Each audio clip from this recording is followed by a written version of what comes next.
નમસ્કાર મિત્રો, આપણે ગુજરાત સ્ટડીઝ યુટ્યુબ ચેનલમાં ફરી એક નવા વિડીયોમાં આપનું હાર્દિક સ્વાગત કરું છું. તો મિત્રો, ઓગસ્ટ મહિનાની 1 તારીખ છે અને 1 તારીખે સૌથી મોટી ભરતીની આ મહિનાની ભરતી જાહેર થઈ ગયેલી છે મિત્રો.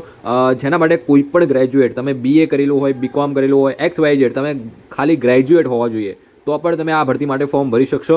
અને અહીંયા તમે જોઈ શકો છો કે નીચે આપેલી જે પણ બેંકો છે એ બેંકોમાં, આના સિવાય પણ ઘણી બધી બીજી બેંકો છે, એ બેંકોમાં ક્લર્કની જગ્યા પર ભરતી છે. ઓકે, અને તમને ખ્યાલ છે કે 50,000 રૂપિયા આજુબાજુ આનો સેલેરી હોય છે. બીજું કે ખાસ કરીને ડિસેમ્બર મહિના પછી એડ પે કમિશન લાગુ પડશે.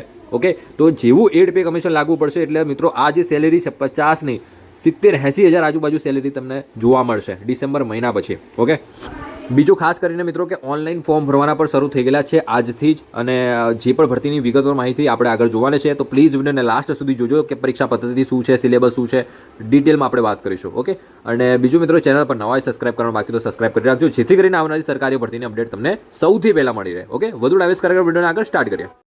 સ્ક્રીન ઉપર તમે જોઈ શકો છો કે મિત્રો આ જે ભરતી આવેલી છે એનું ઇમ્પોર્ટન્ટ ડેટ્સ આપણે સૌથી પહેલાં વાત કરવાની છે. તો અહીંયા તમે વાંચી શકો છો કે 1 ઓગસ્ટ એટલે કે આજથી ફોર્મ ભરવાના શરૂ થાય છે અને 21 ઓગસ્ટ ફોર્મ ભરવા માટેની છેલ્લી તારીખ છે. ઓકે, બીજું ખાસ કરીને અહીંયા એ મહત્વનું છે કે આ જે ભરતી છે ને મિત્રો, બેંકની ભરતીઓને ખાસ મને એક વાત બહુ ગમે છે કે આ ભરતીઓની સિલેક્શન પ્રક્રિયા છે ને બહુ ફાસ્ટ ચાલે છે. ઓકે, તમે જોઈ શકો છો કે પ્રોવિઝનલ એલોટમેન્ટ એટલે કે લગભગ તમારી જે નોકરી છે એ માર્ચ 2027થી તો તમને નોકરી એલોટ થઈ જશે.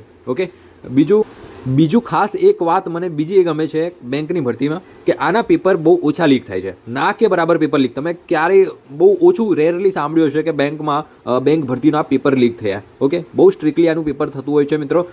તો આની પ્રિપેરેશન તમે આની હર વર્ષે, બીજી ખાસ વાત કે હર વર્ષે ભરતી આવતી હોય છે મિત્રો. ઓકે, તો આની પણ તૈયારી તમે કરી શકો છો જોડે જોડે. રેગ્યુલર આની ભરતી આવતી હોય છે હર વર્ષે અને બહુ મોટી સંખ્યામાં ભરતી આવતી હોય છે.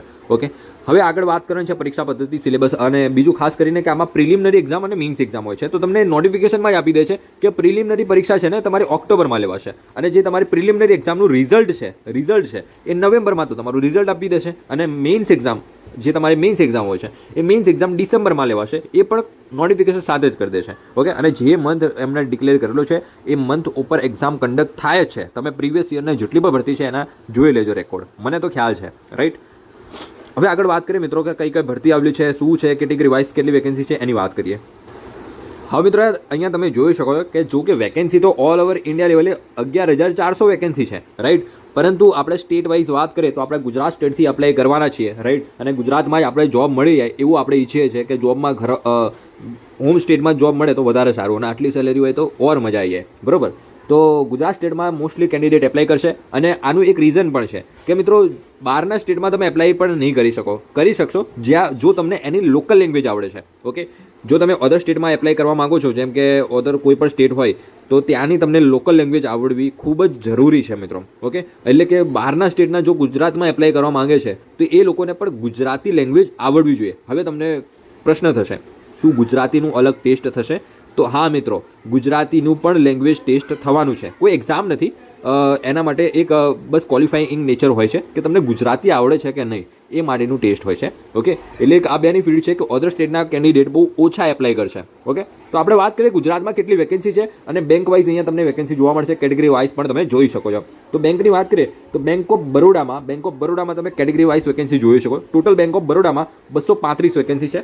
હવે મિત્રો તમને આ દરેક બેંક માટે અલગ અલગ એપ્લાય નથી કરવાનું કે બેંક ઓફ બરોડા માટે એપ્લાય કરવું, બેંક ઓફ ઇન્ડિયા માટે એપ્લાય કરવાનું. ના મિત્રો, આમાં તમારે પ્રિફરન્સ આપવાની છે કે જ્યાં વધારે વેકેન્સી હોય ત્યાં તમારે પ્રિફરન્સ પહેલાં આપવાની છે, એવી રીતે. ઓકે, તો એક જ ફોર્મ ભરવાનું છે, બધા માટે અલગ અલગ ફોર્મ નથી ભરવાનું. ઓકે, તો તમે જોઈ શકો છો બધી બેંક માટે કેટલી વેકેન્સી છે કેટેગરી વાઇઝ. રાઈટ, આપણે ટોટલ વેકેન્સીની વાત કરીએ તો આપણા ગુજરાતમાં 698 વેકેન્સી છે, લગભગ 700 જેટલી વેકેન્સી કહી શકાય. બરોબર, 698 વેકેન્સી આપેલી છે આપણા ગુજરાતમાં. ઓકે, ખાલી યુનિયન બેંકમાં વેકેન્સી નથી, બાકી બધી જ બેંકમાં વેકેન્સી આવેલી છે. બાકી ઓલ ઓવર ઇન્ડિયા લેવલે 11,400 પ્લસ વેકેન્સી છે. તમારે જે પણ વેકેન્સી જે સ્ટેટમાં વધારે હોય એ સ્ટેટની લેંગ્વેજ તમને આવડતી હોય તો તમે એ અધર સ્ટેટમાં પણ એપ્લાય કરી શકો છો, કોઈ ઇસ્યુ નથી. રાઈટ, પરંતુ તમારી જોબ ત્યાં લાગશે, તમારે લેંગ્વેજ ટેસ્ટ આપવો પડશે ફરજિયાત, અને એને ક્વોલિફાય પણ કરવો પડશે. તો આ વાતને ખાસ ધ્યાન રાખીને તમે અધર સ્ટેટ માટે એપ્લાય કરી શકો છો. હવે આગળ વાત કરીએ. હવે મિત્રો તમે જોઈ શકો કે સેલેરીની વાત કરીએ તો સેલેરી તો ઓલમોસ્ટ મેં તમને જણાવી દીધું એ પ્રમાણે કે જે સેલેરી છે એ તમારી આજુબાજુ તમારે 50,000ની આજુબાજુ સેલેરી મળશે, એલાઉન્સીસ ને બધું જે પણ જોડતા. અને જેવું 8 પે કમિશન સરકારે જાહેરાત કરી છે એવા ન્યૂઝ મળે છે કે ડિસેમ્બર આ વર્ષના ડિસેમ્બર મંથ પછી તમારું 8 પે કમિશન લાગુ થવાનું છે. તો 8 પે કમિશન લાગુ પડશે એટલે સેલેરી બહુ જબરજસ્ત વધી જવાની છે. 70-80 હજાર આજુબાજુ તમારી સેલેરી થશે, રાઈટ. તો બહુ સારી જોબ છે, ક્લર્કની જોબ છે. વર્કલોડ એટલો બધો હોતો નથી આમાં. ઓકે, પીઓ લેવલની પોસ્ટ હોય તો એમાં વર્કલોડ થોડો વધી જાય, બાકી ક્લર્કમાં એટલો બધો વર્કલોડ હોતો નથી. એજ લિમિટની વાત કરી હતી મિત્રો કે એજ કેટલી છે, તો 1 ઓગસ્ટ 2026 સુધીમાં તમારા 20 વર્ષ કમ્પ્લીટ હોવા જોઈએ અને 28 વર્ષ મેક્સિમમ એજ આપેલી છે. પરંતુ જે પણ લોકો SC ST OBC કેન્ડિડેટ છે એ લોકોને 3 વર્ષ 5 વર્ષની છૂટછાટ મળી રહી છે. ઓકે, તો એ પણ અહીંયા તમે જોઈ શકો છો કે કઈ કેટેગરી માટે કેટલી વેકેન્સી એજ રિલેક્સેશન મળતું હોય છે, બરાબર. પરંતુ મિનિમમ એજ ક્રાઇટેરિયા તો ફૂલફિલ કરવો જ પડશે કે 1 ઓગસ્ટ સુધીમાં તમારા અથવા તો 21 ઓગસ્ટ છેલ્લી તારીખ છે ત્યાં સુધીમાં તમારા કહેવાય કે 20 વર્ષ કમ્પ્લીટ હોવા જોઈએ, બરાબર. હવે જો ફિઝિકલ હેન્ડીકેપ છે, PWD કેન્ડિડેટ છે, એ લોકો માટે પણ તમે અહીંયા એપ્લાય કરી શકે, ઇલિજિબલ છે અને એ લોકોનું માટે નોટિફિકેશન તમે વાંચી શકો છો. ઓકે, તો એ લોકો પણ ઇલિજિબલ છે ફોર્મ ભરવા માટે, રાઈટ. તો આ પ્રમાણેની જે કેટેગરીમાં આવતા હોય એ કેન્ડિડેટ ફોર્મ ભરી શકશે આના માટે, રાઈટ. જોઈ શકો છો. એજ્યુકેશન ક્વોલિફિકેશન મેં તમને કીધું એ પ્રમાણે કે કોઈ પણ ગ્રેજ્યુએટ હોય એ આનું ફોર્મ ભરી શકશે. એની ગ્રેજ્યુએટ BA કરેલું છે, BCom કરેલું છે, બધા જ આનું ફોર્મ ભરી શકશે, રાઈટ.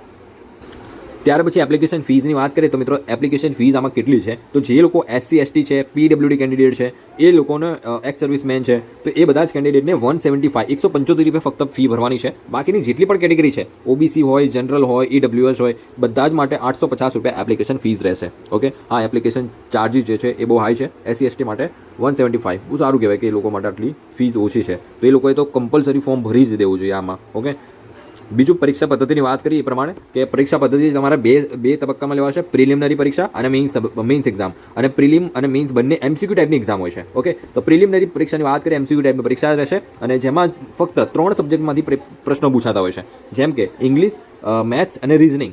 ઓકે, અને ઇંગ્લિશના જે ક્વેશ્ચન છે એ દરેકમાં ઇંગ્લિશના 30 ક્વેશ્ચન, બાકી મેથ્સ રીઝનિંગના 35 ક્વેશ્ચન રહેશે અને ટોટલ 100 માર્ક્સની એક્ઝામ રહેશે અને 100 ક્વેશ્ચન પૂછાશે, રાઈટ. અને ટોટલ તમને સમય મળશે એ 60 મિનિટ, એટલે 1 કલાક માટે સમય મળશે. બીજું એ ખાસ મહત્વનું કે આમાં સેક્શનલ ટાઈમિંગ હોય છે, એટલે કે દરેક સેક્શન માટે 20 મિનિટ મળશે. ઇંગ્લિશ માટે 20 મિનિટ મળશે, મેથ્સ માટે 20 અને રીઝનિંગ માટે પણ 20 મિનિટ મળશે તમને. ઓકે, તો તમારી આ પ્રમાણેની પરીક્ષા પદ્ધતિ રહેશે પ્રિલિમ માટે. ઓકે, અને પ્રિલિમ અને મેરિટ બી મિત્રો એટલું ઓછું જ રહેતું. તમને એવું લાગતું હોય કે ટાઈમ તો બહુ ઓછો છે, 100 પ્રશ્ન તો એટેમ્પ જ ના થાય કલાકમાં. હા મિત્રો, સાચી વાત છે, પરંતુ મેરિટ કટ ઓફ પણ આનું એટલું જ ઓછું રહેતું હોય છે. તમે પ્રીવિયસ એના કટ ઓફ ચેક કરી લેજો. ઓકે, એક ફિક્સ પેટર્ન ઉપર જ પ્રશ્નો પૂછાતા હોય છે. ઓકે, મેઇન એક્ઝામની વાત કરીએ મિત્રો, મેઇન એક્ઝામ શું હોય છે, તો મેઇન એક્ઝામ તમારી અહીંયા તમે જોઈ શકો. અને બીજું હા કે તમારી પરીક્ષા પદ્ધતિ પણ ગુજરાતીમાં તમે સિલેક્ટ કરીને ગુજરાતી લેંગ્વેજમાં પણ પરીક્ષા આપી શકશો. ઓકે, તો આ પણ ખૂબ જ સારી વાત કહેવાય. મેઇન એક્ઝામમાં પણ સેમ એવું છે, મેઇન્સ પણ તમે ગુજરાતીમાં આપી શકશો. એમાં ફક્ત એક સબ્જેક્ટ વધારાના આવે છે, general awareness and financial awareness. Okay, તો આ 40 ક્વેશ્ચન છે એ અલગથી તમારે પ્રિપેરેશન કરવી પડશે મેઇન્સ માટે. બાકી બધું જે પ્રિલિમ્સમાં હતું એ સેમ ટુ સેમ છે. ઓકે, બસ ખાલી ક્વેશ્ચન વધી જાય છે. અહીંયા 160 માર્ક્સની તમારી મેઇન્સ એક્ઝામ રહેશે 200 માર્ક્સમાં. ઓકે, જેના માટે તમને સમય મળશે 125 મિનિટ સમય મળશે. આમાં પણ સેક્શન ટાઈમિંગ છે કે જનરલ અવેરનેસ, ફાઇનાન્શિયલ અવેરનેસ માટે 20 મિનિટ મળશે, બાકી બધામાં 35 મિનિટ તમને આપવામાં આવશે, બરોબર. તો મેઇન્સ એક્ઝામ છે, બરોબર. તો મેઇન્સ એક્ઝામ ક્વોલિફાય કરો છો પછી તમારું લેંગ્વેજ પ્રોફિશિયન્સી ટેસ્ટ આવે છે. એમાં પણ તમારું કંઈ જ હોતું નથી, ખાલી એક તમારે લેંગ્વેજ ટેસ્ટ આપવાનું છે. બેઝિક હોય છે કે તમને ગુજરાતી આવડે છે કે નહીં, જે અહીંયા તમે વાંચી શકો છો. ઓકે, હવે મિત્રો ઓનલાઈન એપ્લાય કરવાનું ઓલરેડી સ્ટાર્ટ થઈ ગયું છે. જે પણ લોકો ઓનલાઈન ફોર્મ ભરવા માંગતા હોય નીચે નંબર આપેલો છે, એ નંબર પર વોટ્સઅપ મેસેજ કરી શકો છો. તમને ઘરે જ બેઠા દરેક સરકારી ભરતીઓના ફોર્મ ભરી આપવામાં આવે છે, તો તમે એ નંબરને તમારા મોબાઈલમાં સેવ રાખી શકો છો. અને આ ભરતી માટે પણ તમારે ફોર્મ ભરવું હોય તો વોટ્સઅપ પર મેસેજ કરજો, એ નંબર ઉપર તમને ઘરે બેઠાનું ફોર્મ ભરી આપશે. ઓકે, તો મળે મિત્રો નેક્સ્ટ વિડીયોમાં. આજના વિડીયો પૂરતું આપણે આટલું જ રાખીએ. ઓકે, તમારા આના સિવાય કોઈ ડાઉટ હોય, કોઈ કન્ફ્યુઝન હોય, કોઈ પ્રશ્ન હોય તો કોમેન્ટ સેક્શનમાં કોમેન્ટ કરીને જણાવજો. ઓકે.